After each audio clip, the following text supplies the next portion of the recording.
Hi, and welcome to this tutorial. Today I'm going to teach you how to add a sidebar to a WordPress blog and then add widgets to it.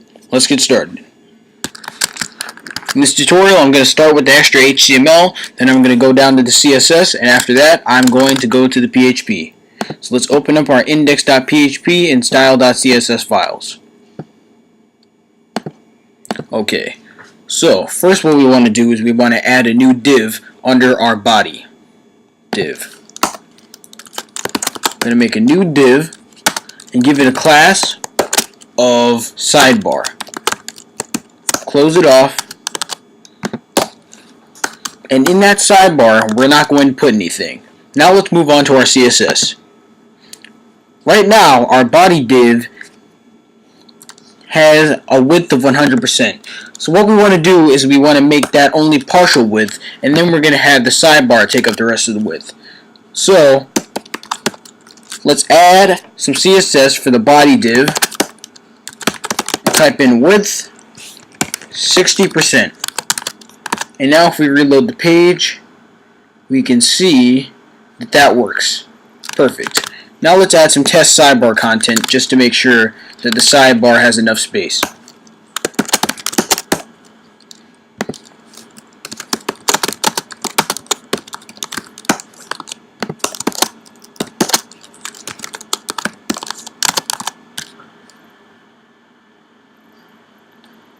Okay, there's a bit of a problem here. And the problem is, for one, that the correct fonts don't show up because they're only applied to the body. And for two, the sidebar isn't floated to the right. So let's adjust those things. First of all, let's take the body H1 properties and copy them over to new CSS for the sidebar H1 property. Copy them over, and there we go. Perfect. Now let's take the body P font family and apply that to some new CSS for the sidebar paragraph. Type sidebar P and then paste in font family sans serif. And there we go. Perfect. Now let's make the width of our sidebar 30%.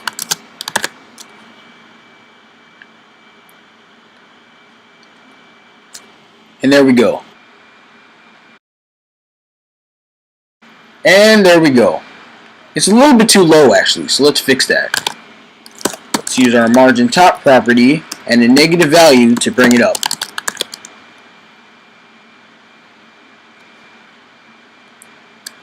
Almost there. Let's bring it up a little bit more. Maybe 150. And there we go. That's pretty much perfect. So now what we want to do is we want to apply some PHP code. So first what we want to do is we want to add a new file of PHP.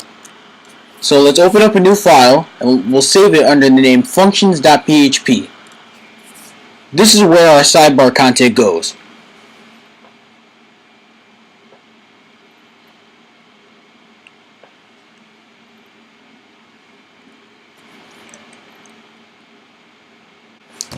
We'll save this out.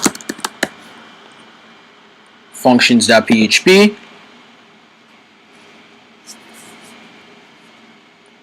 Right in our test blog folder.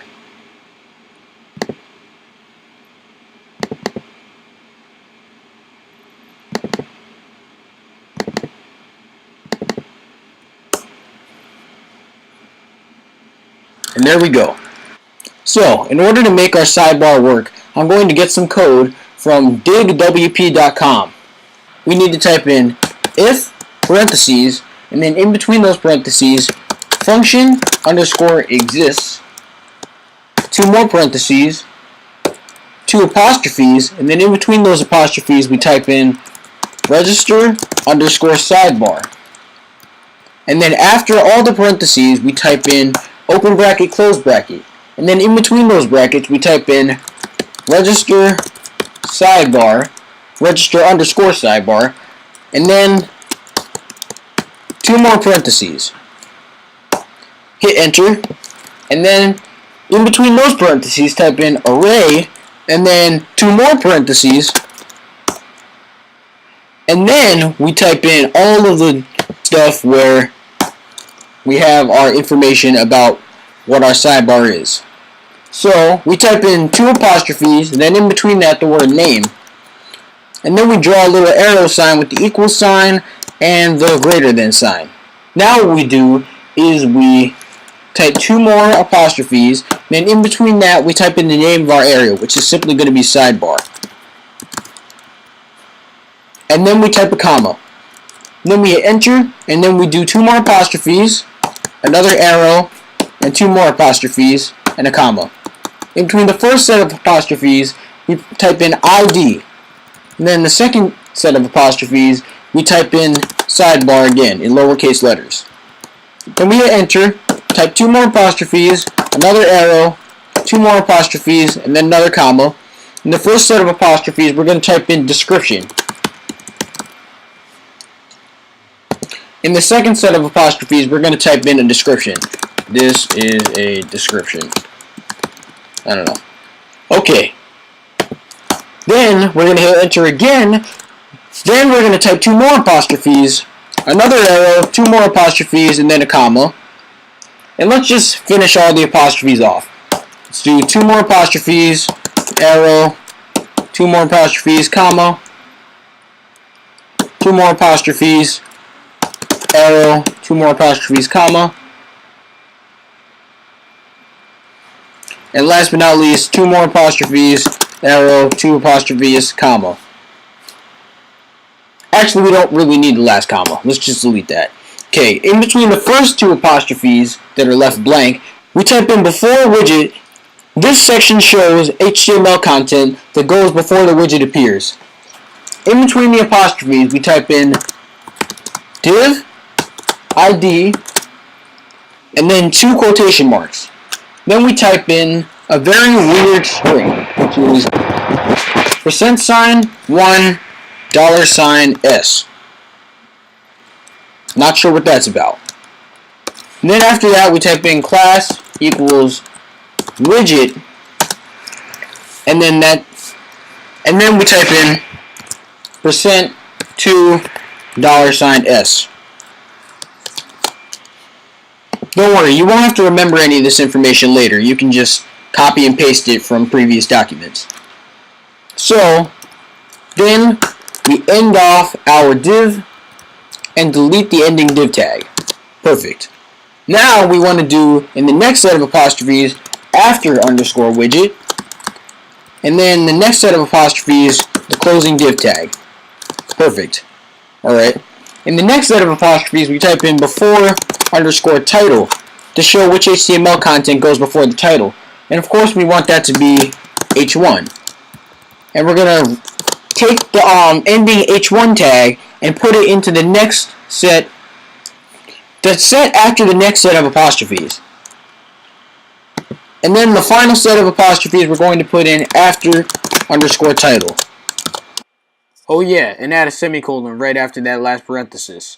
I didn't do that, and that kind of screwed me up. And that's all we need to do. We should be 100% done with our functions.php section. Good.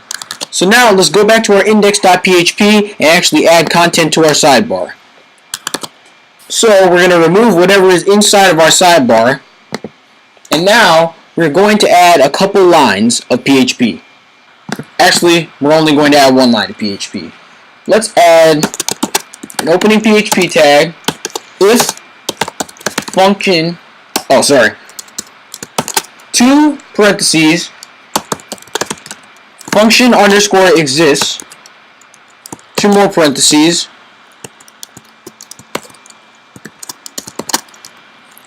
two apostrophes, and then in between those, dynamic underscore sidebar. Then after those parentheses,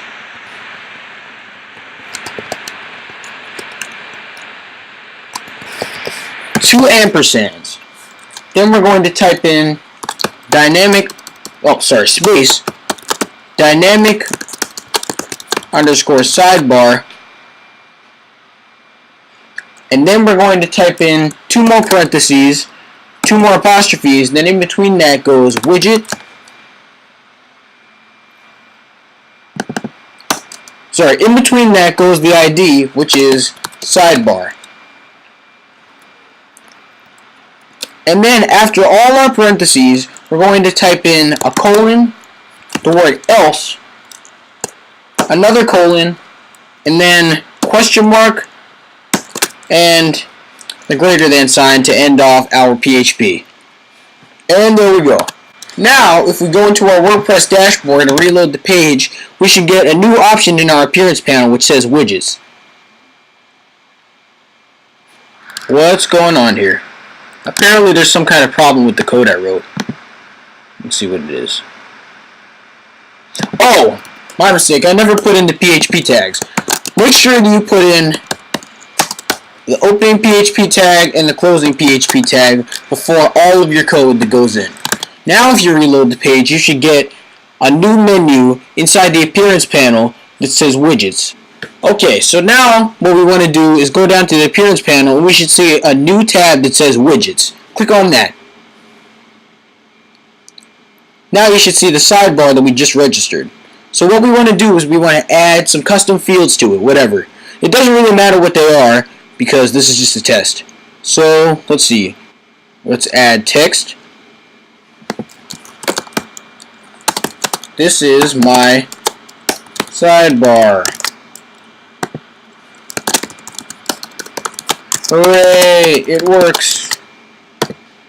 Good enough. Let's do archives maybe for our one post that we have. Let's close this up.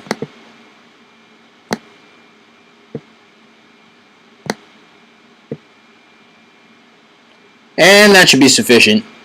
Alright, so now let's go back to our page and see if it shows up correctly. And it comes up blank. Why is that? Let's see if there's another problem. Oh, I know exactly what the problem is. The problem is that we were supposed to add PHP end if to the very end of our PHP function. That is the problem. So if we reload the page, it should show up. And perfect, it works. You might not want to actually use H1 because it looks a little bit ridiculous, but other than that, our sidebar is 100% functional. So, thanks for watching this tutorial, and see you next time.